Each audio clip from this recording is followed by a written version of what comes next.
The man in charge of the Milwaukee streetcar system is forced to resign. The surprise move comes amid questions about the hop's safety record and a series of missed federal deadlines. Fox 6 investigator Brian Bolson has obtained internal records that show the manager's alleged misconduct may have cost the city nearly $5 million.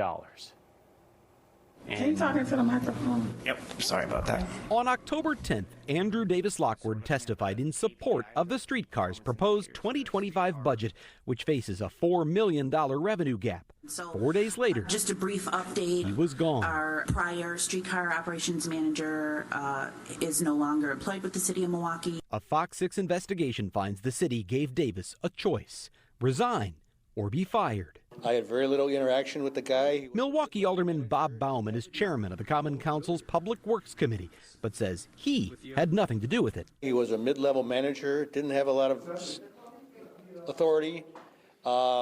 It wasn't a big deal. Records obtained by the Fox 6 investigators show Davis's performance had been under scrutiny since at least 2023, when he allegedly missed a federal grant deadline to buy a sixth streetcar.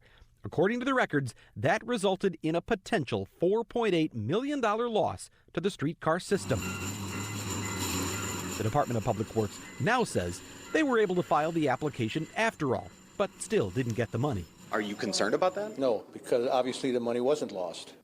Last year, the city placed Davis on a so-called performance improvement plan. But in October, DPW once again accused him of misconduct and incompetent or ineffective performance, in part for failing to complete a required federal audit before going on paternity leave. That's all news to me. The new allegations came 3 weeks after a surprise DOT inspection found one of the city's 5 streetcars was operating with wheels worn to a state of near condemnation.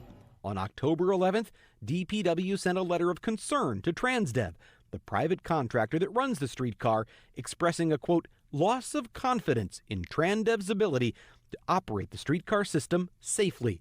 The letter cites a September 24th derailment at switch number 19 near Burns Commons, as well as 4 other derailments that it says Transdev did not properly report.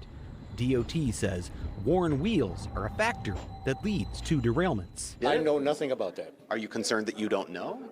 Yeah, I probably should be concerned, but you know, that's Department of Public Works. They report to the mayor. They don't report to me. A spokesman for Mayor Cavalier Johnson says the mayor was not a direct part of the decision-making process and referred us to DPW.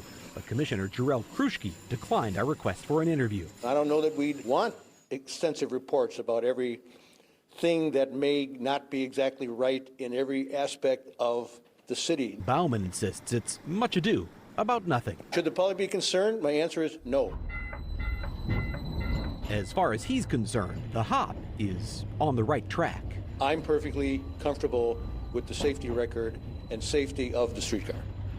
The former streetcar manager, Andrew Davis Lockwood, tells Fox 6 the misconduct allegations against him are false. Beyond that, he declined to comment. The general manager of Transdev did not respond to an email sent on Tuesday. Meanwhile, a DPW spokesperson says since that loss of confidence letter was sent back in October, the city has had productive meetings with Transdev, and they are, quote, confident in their ability to safely operate the streetcar system, end quote. In the newsroom, Brian Polson, Fox 6 Investigators.